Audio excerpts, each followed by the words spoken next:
नमस्कार, आप देख रहे हैं आज तक। आपके साथ मैं हूं अंजना ओम कश्यप। सबसे पहले तालियों के साथ यहां पर गर्मी में बैठे युवाओं का जबरदस्त स्वागत।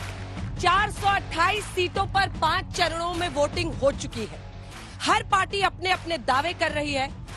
गृह मंत्री अमित शाह कह रहे हैं कि 310 सीटें तो अभी ही हमें हासिल हो गई हैं। पिछली बार अगर इन्हीं 428 सीटों को आप देखेंगे तो 275 सीटों पर एनडीए की जीत हुई थी।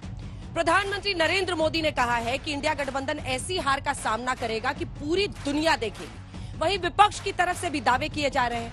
अरविंद केजरीवाल ने यह दम भरा है कि 300 से ज्यादा सीटें इंडिया गठबंधन हासिल कर चुकी है। 400 पार का दम भर रहे हैं योगी आदित्यनाथ। वहीं अखिलेश यादव कह रहे हैं कि 140 करोड़ की जनता 140 सीटों के लिए भी तरसा देगी। इन सब पर बातचीत करने के लिए 4 बेहद खास मेहमान। तालियों के साथ स्वागत कीजिए सुधांशु त्रिवेदी, राष्ट्रीय प्रवक्ता सांसद भारतीय जनता पार्टी के। सुप्रिया श्रीनेत जी, प्रवक्ता कांग्रेस पार्टी की। तालियों के साथ स्वागत कीजिए। अनुराग भदौरिया जी, प्रवक्ता समाजवादी पार्टी के। तालियों के साथ स्वागत कीजिए। मलुक नागर साहब, सांसद और आरएलडी के प्रवक्ता हमारे साथ यहां जुड़ रहे हैं। लेकिन उससे पहले प्रधानमंत्री नरेंद्र मोदी पहुंच गए हैं वाराणसी। नारी शक्ति संवाद के लिए वो वहां पर पहुंचे हैं और अपने पूरे लोकसभा क्षेत्र में वो महिलाओं से वहां पर आज चर्चा करने वाले हैं, जिसकी तस्वीरें आ रही है। प्रधानमंत्री नरेंद्र मोदी वाराणसी पहुंचकर वो नारी शक्ति संवाद कार्यक्रम में हिस्सा लेने वाले हैं। लगभग 25,000 महिलाएं हैं जिनको प्रधानमंत्री नरेंद्र मोदी वाराणसी में संबोधित करने वाले हैं। जैसे ही उसकी तस्वीरें आती हैं हम आपको दिखाएंगे चर्चा। लेकिन शुरू करने से पहले आइए आपको अपनी ये रिपोर्ट दिखा देते हैं, जिसमें हम आपको दिखाने वाले हैं कि कौन सा नेता कैसा दम भर रहा है 5 चरणों के चुनाव के बाद।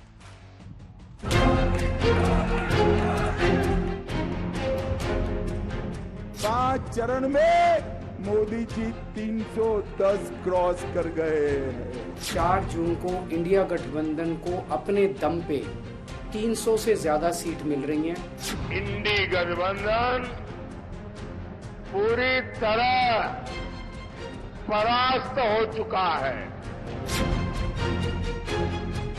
5 चरण की वोटिंग और नेताओं के दावों के बीच सीटों का गुणागणित समझने की कोशिश हो रही है कि आखिर अब तक का मतदान इशारा क्या कर रहा है। 5 चरणों की वोटिंग में किसका पाला भारी दिख रहा है और बाकी 2 चरणों के प्रचार में किसके आंकड़ों में दम है।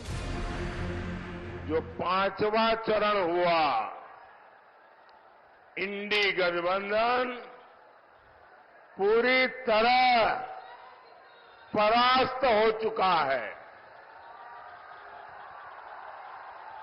खुद को जनता का माई बाप समझने वाले इन्हें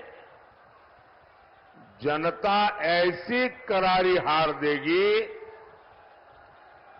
ऐसी करारी हार देगी कि दुनिया देखती रह जाएगी। अब तक देश के 28 में से 20 राज्यों में चुनाव हो चुका है। 8 केंद्र शासित प्रदेशों में से 5 में मतदान हो चुका है।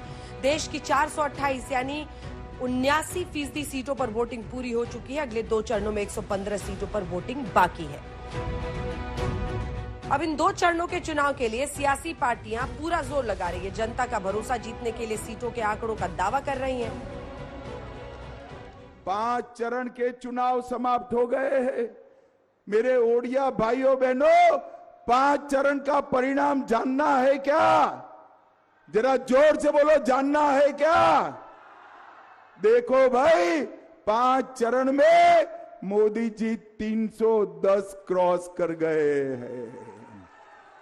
अब 6ठा और 7वां 400 पार का है।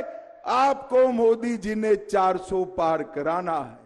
जैसे जैसे चुनाव होते जा रहे हैं वैसे वैसे साफ होता जा रहा है कि 4 जून को मोदी सरकार जा रही है और इंडिया गठबंधन की सरकार बनने जा रही है। और जो अब सर्वे के फाइंडिंग्स आ रहे हैं उससे साफ जाहिर है कि 4 जून को इंडिया गठबंधन को अपने दम पे 300 से ज्यादा सीट मिल रही हैं और इंडिया गठबंधन देश को एक साफ सुथरी और स्थिर सरकार देने की दिशा में बढ़ रहा है। सीटों को लेकर दोनों ओर के दावे नए नहीं हैं। चुनाव के ऐलान के पहले से किए जा रहे हैं। महाराजगंज ने, सीवान ने, अपने जोश से पूरे भारत में संदेश दे दिया है। फिर एक बार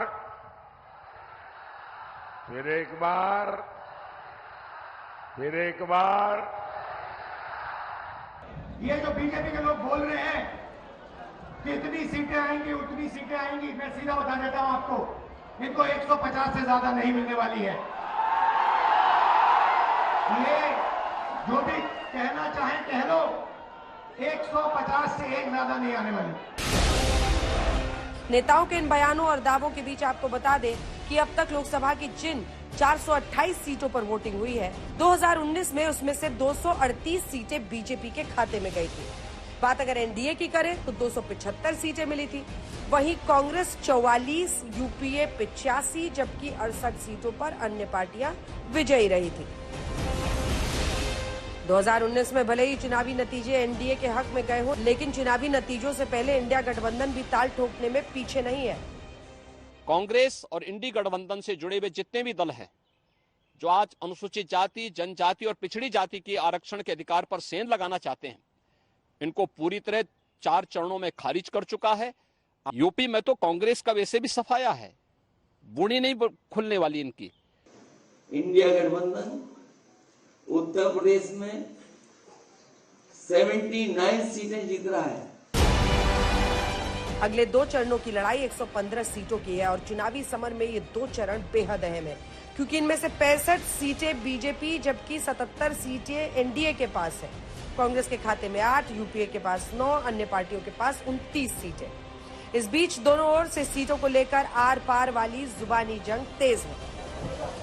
बिहार में तो 200 पार कर रहे थे बिहार के चुनाव में। 15 में तो भविष्यवाणी बता दी थी इतने बजे जो है बीजेपी का व्यक्ति 15 में वोट लेने जाएगा। चलिए, उसके बाद क्यों नहीं पूछेंगे आप? जो बिहार में आके कहते वही उल्टा होता है। अच्छा है अमित शाह जी, ऐसे ही कहते रहिए ताकि उल्टा होता रहे। कोई बात नहीं, मतलब ऐसे सपने देखने में कोई गलती नहीं है। नादानी में इस तरीके की बातें लोग कहते हैं। 14 में भी कही थी, 19 में भी कही थी। 14 से बुरा हर्ष इन लोगों का 19 में हुआ, 19 से बुरा। और बुरे में अब और क्या हो सकता है राजद के लिए, क्योंकि उनके पास तो कोई सीट 19 में भी नहीं थी, तो उससे बुरा तो क्या ही होगा। बट कांग्रेस एक जीती थी, इस बार वो भी हम लोग जीत रहे हैं, किशनगंज वाली सीट। 25 मई को छठे चरण की वोटिंग होगी, जबकि 1 जून को 7वें। इस बीच चुनाव प्रचार में जीत के दावों का शोर तेज होगा, विरोधियों पर हमला और भी तीखा होगा। आज तक ब्यूरो। और भी तीखा होगा। तो आइए चर्चा की शुरुआत करते हैं। सबसे पहले तो एक बार जरा दिखा दीजिए, मुझे नहीं पता सरकारी दफ्तरों से कितने लोग आए हैं, लेकिन जिसकी छुट्टी हो रही है सब यहाँ पर खड़े हो गए कार्यक्रम में शिरकत। तो एक बार ताली आप लोगों के लिए भी जोर से हो जाए। चलिए अब सवालों की शुरुआत। मुझे नहीं पता सरकारी लोग कितना बोल पाएंगे, पूछ पाएंगे, लेकिन कम से कम जो छात्र यहाँ पर है वो जरूर पूछेंगे। पहला प्रश्न मैं पूछूंगी सुधांशु जी आपसे। सांसद महोदय, 428 सीटें जिस पर वोटिंग हुई है 5 चरणों में, आपकी आई थी पिछली बार 275। तीसरी बार आप जंग में उतर रहे हैं और आप दावा कर रहे हैं कि अभी 310 पार कर लिया है। तीसरी बार मतलब कोई एंटी इनकम्बेंसी नहीं है, प्रो इनकम्बेंसी है। आखिर कैसे ये दम आप भर रहे हैं, इसका बेसिस क्या है? देखिए, जो आपने बोला उसमें हमारे दावे का सत्य कितना है वो स्वतः प्रमाणित हो गया। हम बता रहे हैं, जब 2014 हम आए थे, हमने कहा था 272 प्लस, तो कितने लोगों ने माना था कि भाजपा 272 पार करेगी? करके दिखाया। 2019 में हमने कहा 300 प्लस, कितने लोगों ने माना था 300 प्लस होगा? हुआ। तो आप देख लीजिए, इस बार कहा है 400 पार, तो 400 पार होगा, इस आधार पर बोल रहे हैं। मगर विपक्ष में तो बड़ी मजेदार बात है, संख्या को लेके अलग अलग दावे हैं। अभी देखिए, ये भैया अखिलेश जी बोल रहे थे 79 सीटें वो जीतेंगे। याद करिए, विधानसभा में भी ये बोले थे 400 सीटें जीतेगी सपा। तो उनसे एंकर ने मजाक में पूछा था बची 3 सीटें किसके लिए छोड़ दी? कहीं 3 सीटें बीजेपी के लिए छोड़ दी। तो 3 छोड़े थे, हम पाए 255। अब कह रहे हैं कि 1 छोड़े हैं, तो कितने पाएंगे आप खुद समझ सकते हैं। और इंडी गठबंधन, मजेदार बात देखिए, अखिलेश जी कह रहे हैं 140, अभी आपकी बाइट में दिखाया गया।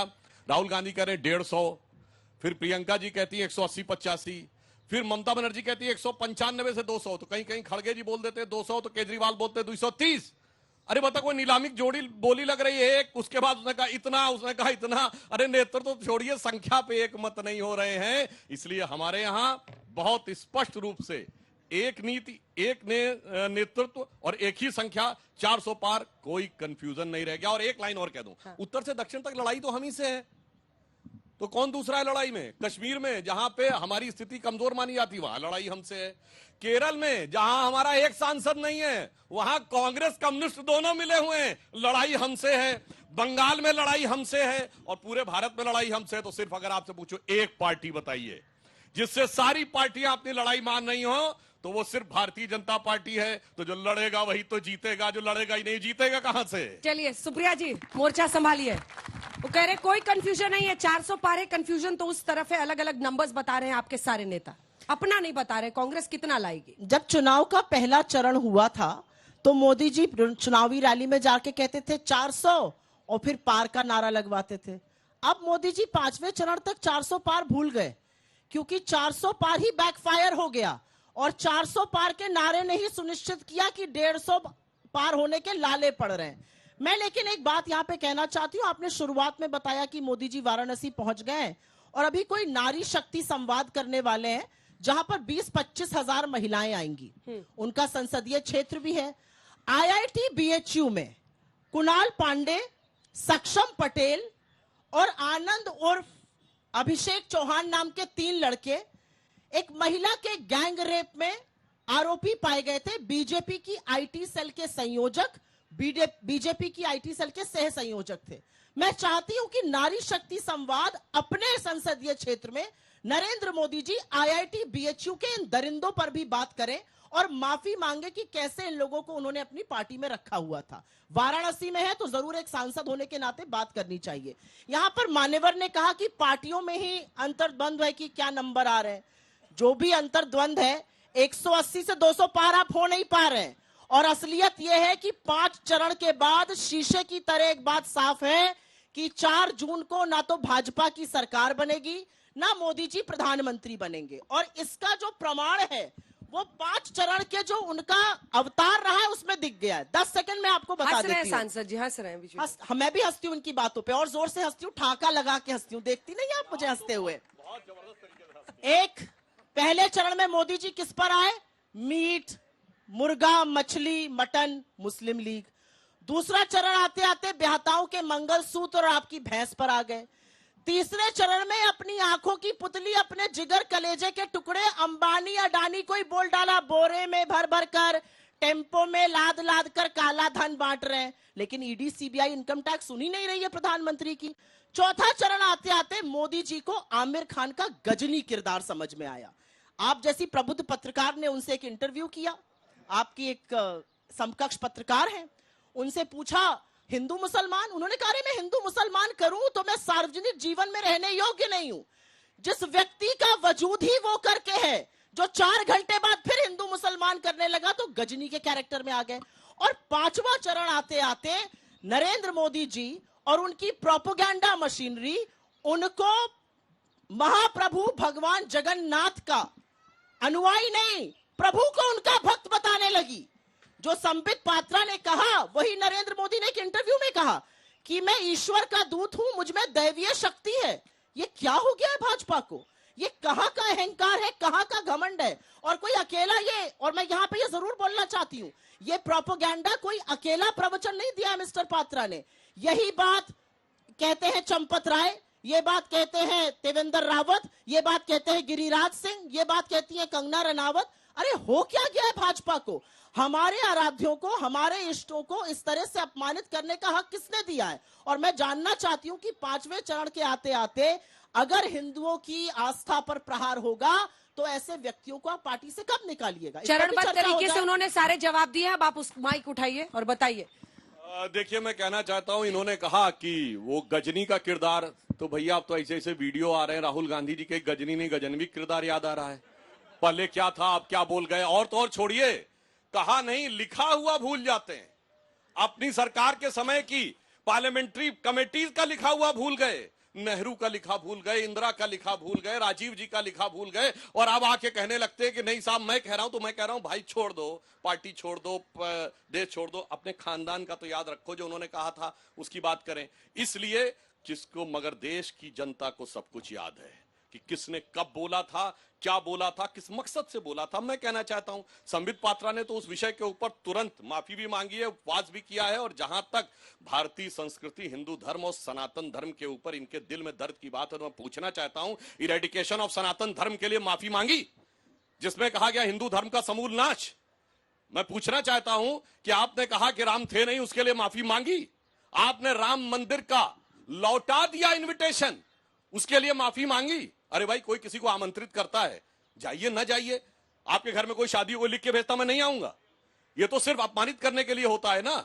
और तो और ये बाकी बात कहते हैं, इनकी 3 पीढ़ियां जाके बाबर की कब्र के ऊपर सिजदा करके आई हैं। 59 में जवाहरलाल नेहरू, 68 में इंदिरा गांधी और 2005 में मनमोहन सिंह जी के साथ राहुल गांधी, और किस ढंग से करके आई हैं सुनिए। उसके लिए इन्होंने माफी मांगी कभी? मुझे राइट टू अभी के 5, हाँ मैं दूंगी। हाँ। 5 चरण पे आइए ना। 5 चरण, 1960 में चले गए। अब तो इनके तो नेता वो हैं जहां जहां चरण पड़े संतन के तहता मंटाधार होता चला गया है। 138 साल के इतिहास में पहले ऐसे अध्यक्ष बने हैं जो 2 बार पार्टी को ऐसी स्थिति में लाए हैं कि मुख्य नेता विपक्ष बनने लायक संख्या कांग्रेस नहीं जुटा पाई है, और उसके बाद दावा इतना जबरदस्त है कि छोड़ के तो भाग गए।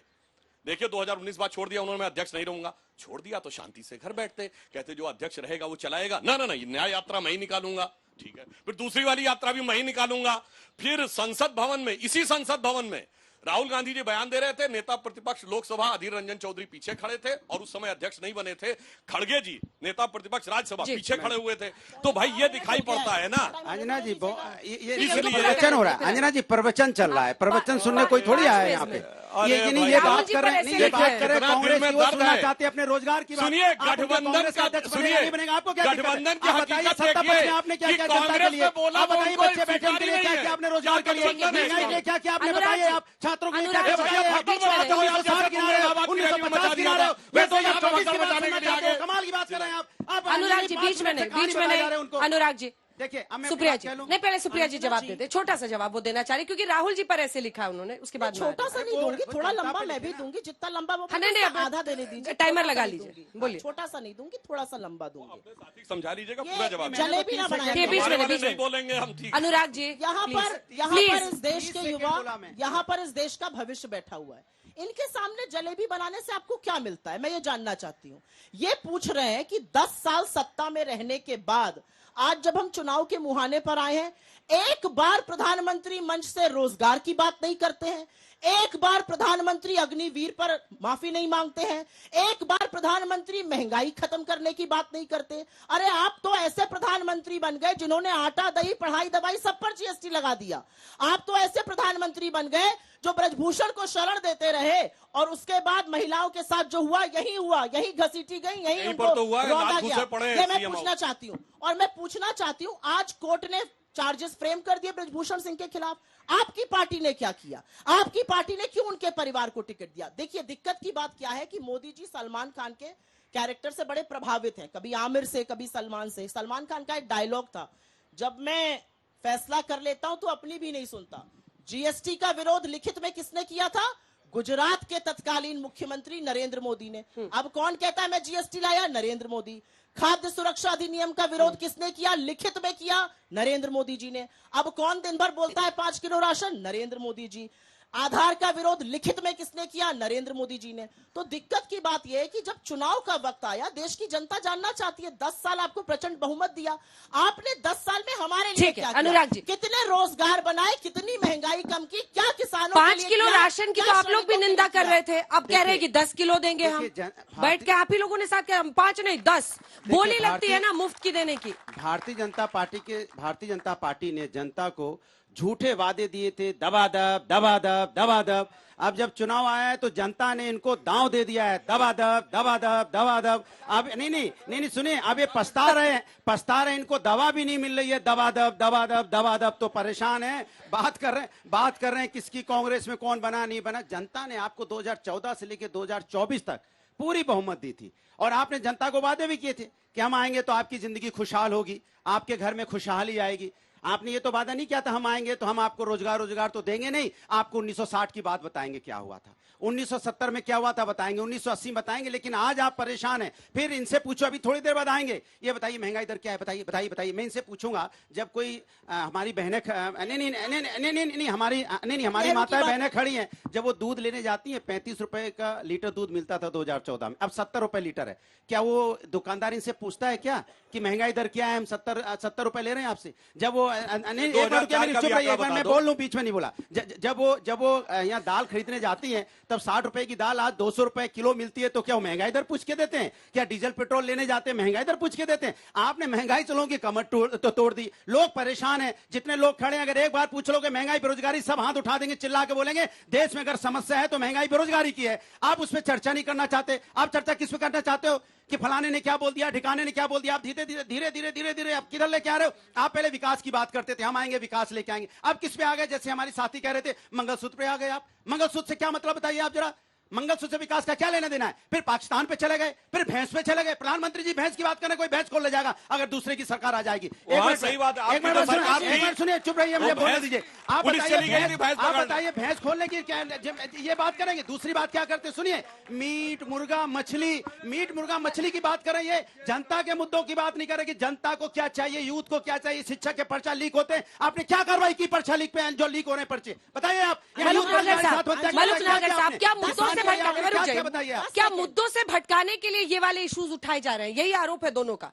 असल मुद्दे मुझे तो सीधा दिख रहा है क्या कि किसानों की बात नहीं हो रही है, सीधा दिख रहा है चौधरी चरण सिंह की बात नहीं हो रही है, किसानों के मसीहा देवता की। जब से आप बरेली में आए हैं ना, 40 दिन में प्रधानमंत्री से उतार दिया था, उसकी बात नहीं हो रही है। मुझे सीधा दिख रहा है कि भारत रत्न नहीं दिया चौधरी चरण सिंह जी को, बीच में मत बोलिए, सपा के साथी इन्हें पता नहीं है। मुलायम सिंह जी ने भी राजनीति चौधरी चरण सिंह जी से ही सीखी, उनके ही शिष्य रहे, जिन्होंने सपा पार्टी बनाई, उनका ही इज्जत नहीं कर रहे, उनका ही मजाक उड़ा रहे हैं। तो क्या इनकी बात है? जहां तक अंजना जी बात 400 की बात हो रही थी, 300 की बात हो रही थी, 5 चरण की बात हो रही थी, एक भी आदमी सो कॉल्ड इंडिया गठबंधन का केजरीवाल के अलावा कोई भी ये नहीं कह रहा हमारी इतनी आएंगी। कोई 150 कह रहा, कोई 250, कोई 200, कोई 250, कोई 350। ये अपनी कितनी आ रही है किसी ने बताई? इन्होंने क्या?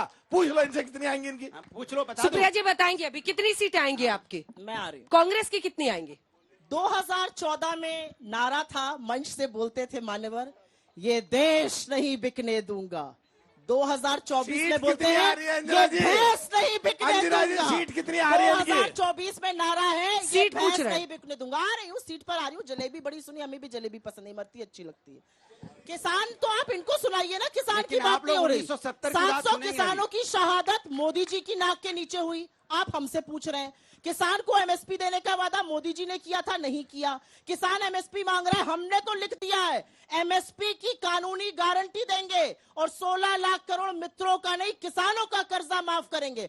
आपने किसान के ऊपर 21 लाख करोड़ का कर्जा चढ़ाया है, आपने इस देश के ऊपर 205 लाख का कर्जा चढ़ाया है, हर व्यक्ति पर लाख रुपए से ज्यादा का कर्जा है। क्या बात करते हैं आप लोग? आप किसान की बात इनसे पूछिए, अपने घटक दल से, किसानों की बात, किसानों की शहादत की बात। और ये जरूर पूछिए कि जिस दिल्ली की राजधानी में, राष्ट्र की राजधानी में हम खड़े, यही तो आना चाहते थे मल्लूक साहब किसान। उन किसानों के लिए सड़कें किसने खुदवा दी, कीले किसने गड़वाई, उनके ऊपर आंसू गैस के बम गोले किसने छोड़े, किसने किसानों को मवाली, आतंकवादी, नक्सली और न जाने क्या क्या कहा। आप उनके गिरेबान में जाकर बैठ गए तो अब आप वो नहीं पूछते। पहले आप ऐसे सवाल पूछते थे, तो पूछिए इनसे किसानों की बात क्यों नहीं करते हैं? पूछिए इनसे श्रमिकों की बात क्यों नहीं करते हैं? पूछिए इनसे रोजगार, युवाओं की बात क्यों नहीं करते? हमारा सिंपल कहना है 30 लाख सरकारी पद खाली पड़े, क्या इन बच्चों को वो पद केंद्र सरकार में मिलने चाहिए? सुधांशु जी, क्यों नहीं अब जवाब किसानों को, आपने नाम बदल लिया है क्या? मैं चैलेंज करता हूँ, ये महंगाई बेरोजगारी पे नहीं बोलेंगे, नहीं बोलेंगे, नहीं बोलेंगे,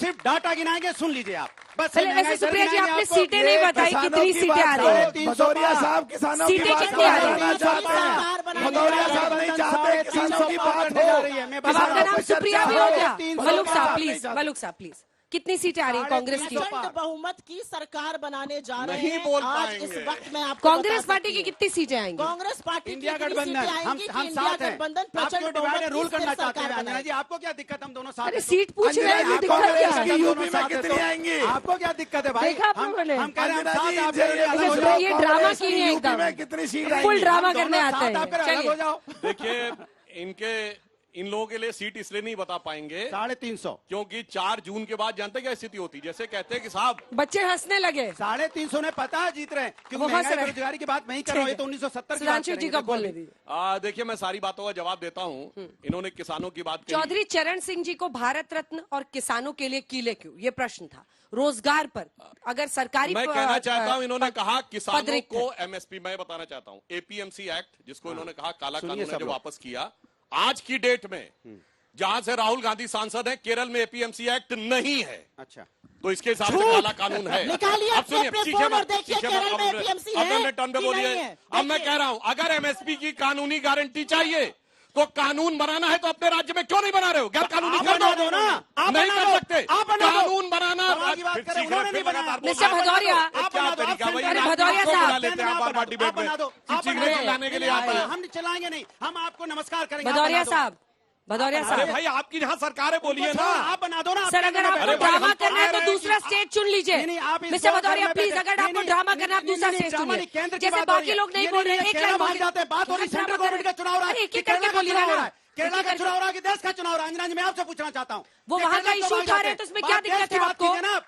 प्लीज है नहीं, भदौरिया गलत साहब, बात ये नहीं, गलत है। नहीं, आप नहीं, चिल्लाने गलत से नहीं, यही सही है। ड्रामा क्या अब कहीं और राष्ट्र जाइए नहीं, सर। ड्रामा नहीं है, राष्ट्र की बात हो अंजना रही जी, है। भदौरिया साहब से पूछो, इन्हें इतने गुस्से में आके करना है, डिबेट करनी है, कुश्ती लड़नी है, कुश्ती लड़नी है तो खड़े नहीं, रहो। बात बतानी पड़ती है। अब मैं बता रहा हूं, सुधांशु जी, सुनिए, बारी-बारी किसी से बोलिए चीज को सब, प्लीज। गैर कानूनी घोषित करना राज्य का काम है। Law and order is state subject.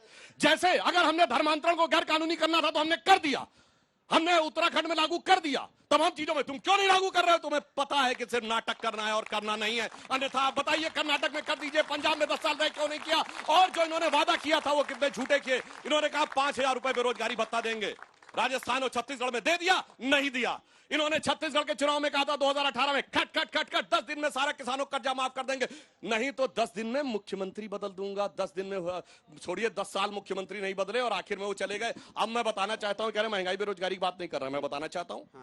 आज बताइए दर क्या है? आज अरे दर नहीं, दर तो आपके बस की नहीं हो, आपके बताइए, लेवल से बाहर है। बताइए, आपकी बताइए, आपकी नॉलेज के बताइए, ऊपर दर की क्या, बात दर है, क्या? वो सपा वालों के बस की नहीं बताइए, है। बताइए। अब मैं सिर्फ वो बता रहा हूं भैया। आज बताइए, आज हाँ। कितने का है पेट्रोल और डीजल? अच्छा, 97 रुपए का है। 20 रुपए का। अरे भाई चिल्लाइए नहीं, अंजना जी रोको बात का इन्हें। जिसके लिए तरीका ठीक नहीं क्या है। किया जाए? आप लगातार डिस्टर्बेंस कर रहे बताइए कितने हैं। का? जब हमारी सरकार आई थी तब कितने का था? 62 रुपए से 97 बढ़ा, 60%। ठीक है, अब ये बताइए जब इनकी सरकार थी तब कितने का था? अंजना जी, जनता जब इनकी सरकार थी 32 रुपए का था, जवाब दे दूं, 220% बढ़ा। जवाब दे दूं। डीजल कितना था? 2004 में अटल जी ने छोड़ा था 22 रुपए। जब हमारी सरकार आई 52 रुपए, कितना बढ़ा? मैं जवाब दे दूं, 220%। जवाब आज दे है दूं। 87 रुपए, 60%। मोदी जी के टाइम में 60% महंगाई बढ़ी, इनके जमाने में 220% बढ़ी। मैं पूछना चाहता हूँ, बता रहा हूं, तुमने दूध की बात कही, बता रहा हूं। फुल क्रीम मिल्क कितने का था 2004 में? कोई जाके चेक कर ले। देखिए चीखें मत, चिल्लाइए नहीं, हो गया बहुत। आप आप बोलूंगा ना, आप नहीं, आप ही बोलेंगे क्या? ये थोड़ी चलेगा क्या? नहीं, आप 20 मिनट तक आप बोलेंगे, हम लोग खड़े रहेंगे यहाँ 20 मिनट पे। नहीं बोल रहा है, बोलने दीजिए उनको। क्या पूरा आप कीजिए, बोले पूरा जा रहे हैं? कीजिए। सुधांशु जी आप पूरा कीजिए। फिर भैया आप डर लोग को की समझ। छोड़िए। जब गिनाने लगे कि भैया इसका दाम बताओ, उसका दाम बताओ, तो बिलबिलाने लगे। ये हकीकत ये है कि किसी चीज का सामना नहीं कर सकते। और मैं एक और बात भी बता दूं, संख्या तो छोड़िए, जानते क्यों नहीं बता पा रहे हैं? संख्या इनकी वो स्थिति जैसे कहते हैं वो उस तारीख को नहीं साहब, वो तो ईद के दिन चांद दिख के बताई जाती है ईद होगी कि नहीं।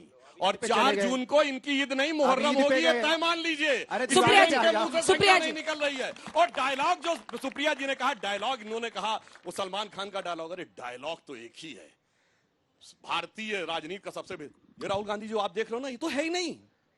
ये राहुल गांधी तो है ही नहीं जिसको आप देख रहे हो। मिस्टर इंडिया पिक्चर देखी थी ना, इंडिया गठबंधन ने उनको मिस्टर इंडिया बना दिया। जो दिख रहा वो है ही नहीं। इससे बड़ा तो डायलॉग ही नहीं हो सकता था। और डायलॉग तो क्या क्या है, कहे थे कि गरीबी एक माइंडसेट होती है उस जमाने में डायलॉग दिए थे, और अभी एक प्रधानमंत्री जी ने जो उनका डायलॉग 12 साल सुप्रिया पुराना दिखाया है, वो डायलॉग उनसे नहीं आ रहा है। अरे डायलॉग तो इतने हैं कि अगर वो डायलॉग निकलते जाएंगे, हो गया सुनिए, डायलॉग आते जाएंगे तो सुधांशु इनकी जी। जानते क्या स्थिति होगी। राहुल गांधी अपने डायलॉग देख के कहेंगे कभी खुद अंजना पे, जी रोकिए कभी ना, कोई हालात नहीं पे समझ रोना पा रहा क्या आया, कह रहे हैं। और बात निकली तो हर एक बात पे रोना आया। सुप्रिया जी, ठीक, कोई नहीं समझा, कोई जो राष्ट्र के नाम प्रवचन हुआ, असलियत यह है कि आज नरेंद्र मोदी जी की हालत ये हो गई है। बीच में मत बोलिए, आप चुप रहिए, मैं आपके बीच में नहीं बोली थी। अगर मैं अब आपका मैं डाटा की बखिया उधेड़नी शुरू करती हूँ, अब देखिए घड़ी, बखिया उधेड़ती हूँ आपकी।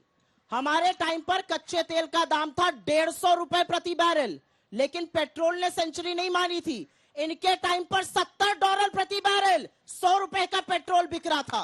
क्यों बिक रहा था? एलपीजी हमारे टाइम पर एक तिहाई हो गई आज एलपीजी।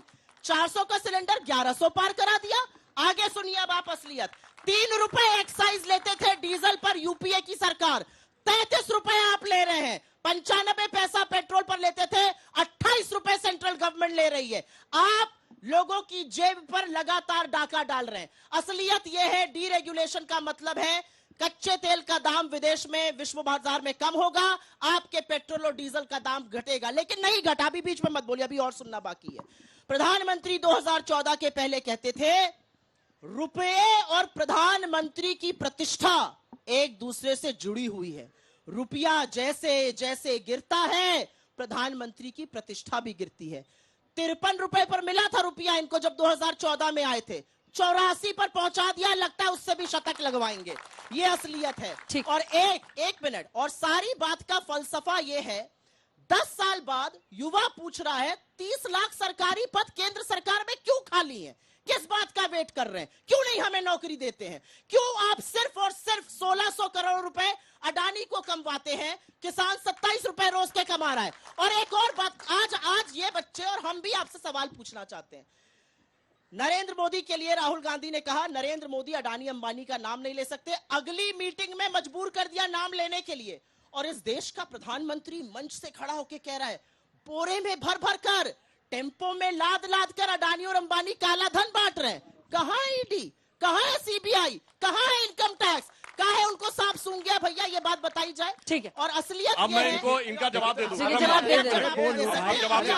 अब बिल्कुल फैक्चुअल जवाब देता हूं। सुनिए एक बात, इन्होंने अपने मुंह से कहा। अरे रुक जाओ, अब हम भी बोलना नहीं हम भी अपने मुंह से ही बोलेंगे, हम भी बोलेंगे। अच्छा, उनको एक 30 सेकंड का बोल लेने दीजिए, फिर मैं आपसे जवाब दूंगी। उसके बाद मुझे सवाल भी लेने अभी बच्चों के।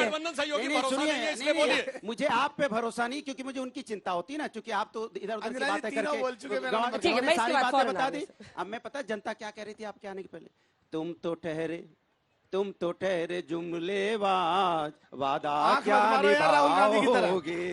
क्या कर रहे हैं राहुल गांधी? जुमलेबाज, वादा क्या निभाओगे? रोज रोज कुछ होना हो, ये गायक जरूर जुमले बन गए। देते हो, रोज रोज नए नए जुमले देते हैं, हकीकत कब लाओगे? जनता ने तय कर लिया, सुनो, जनता ने तय किया अब की बार आईना दिखाना है। अब जनता आईना दिखाने वाली है। कैसेट के जमाने के गाने जो आप गा रहे हैं, आइए ना वो टॉपिक पे आइए। एक मिनट रुकिए, अरे सुनिए, अब दिक्कत इनके साथ ये हो गई है, वो खिसियाने लगे हैं। अब उनसे जैसे वादे की बात कर, सुनिए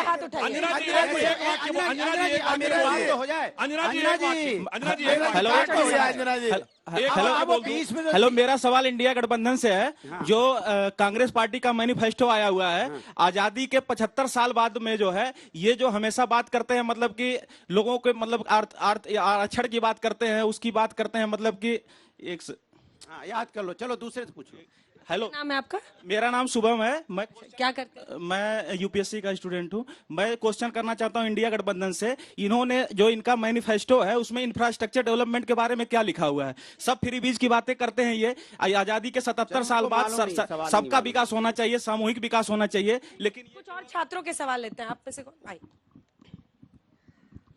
मेरा क्वेश्चन सुप्रिया मैम से था कि अगर देश जो है वो धर्म के नाम पे बट ही गया है, तो फिर कांग्रेस धर्म के नाम पे आरक्षण की बात क्यों कर रही है? ये देश के लिए खतरनाक नहीं है?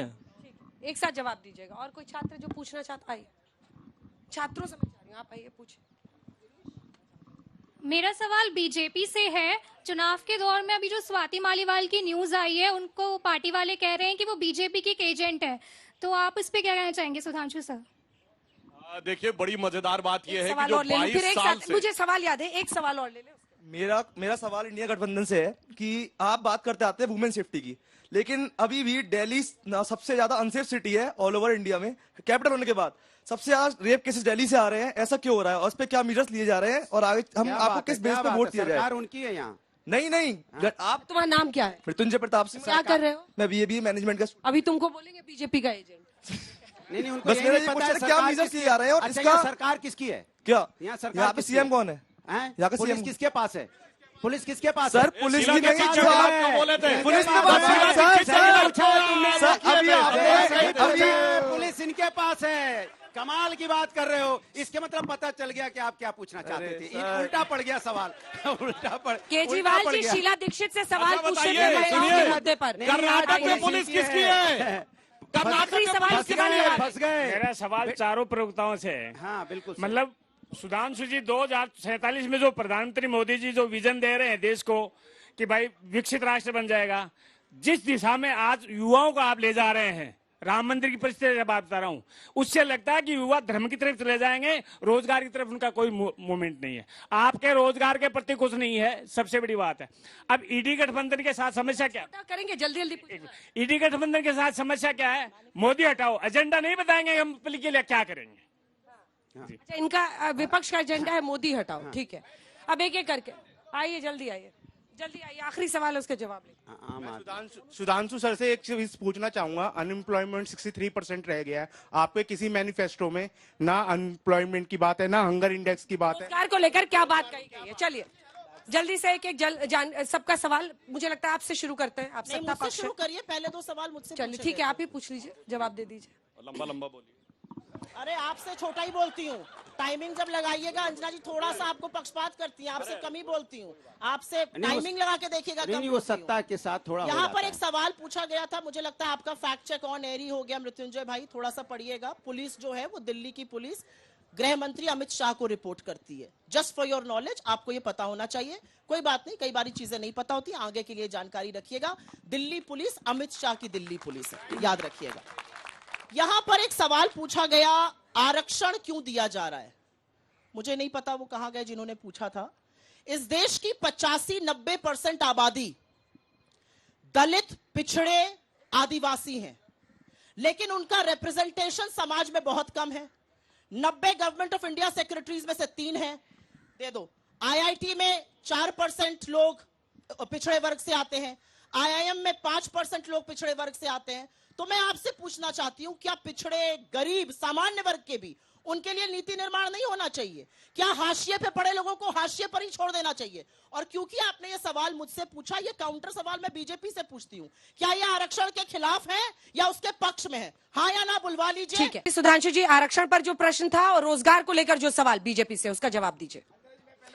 अच्छा ठीक है, एक बार मलूक साहब बहुत देर से नहीं बोल पाए। आरक्षण की भदौरिया जी दूसरी तरफ आरक्षण की बात है। माननीय प्रधानमंत्री, माननीय गृह मंत्री जी कह चुके हैं कि जो पिछड़ों का और दलितों का आरक्षण है, अगर बाबा साहब भी होते तो बदलाव नहीं होता। मैं कहना चाहता हूं, किसी की भी सरकार आ जाओ, आगे कोई भी प्रधानमंत्री आ जाओ, 60% पिछड़े हैं, 20% के करीब दलित हैं। किसी की हिम्मत नहीं है उस आरक्षण को कोई छेड़ दे। और जो सो कॉल्ड इंडिया गठबंधन के हैं, ये कुछ नहीं कर पाएंगे, सब झूठ बोल रहे हैं, कुछ नहीं कर सकते आरक्षण के साथ। सुधांशु जी हाँ, मैं बता रहा हूँ, आरक्षण खत्म कर दिया गया था। SC ST OBC का आरक्षण जामिया मिलिया इस्लामिया और AMU में पूरा का पूरा खत्म। धर्म के नाम पर केवल एक ही से पिछड़ी न लगी। अब मैं कह रहा हूँ, कश्मीर में आप जवाब दे दीजिएगा, मैं मौका दूंगी, मैं मौका दे रही हूँ, बीच में मत बोलिए, मैं मौका दूंगी, मैं मौका दूंगी।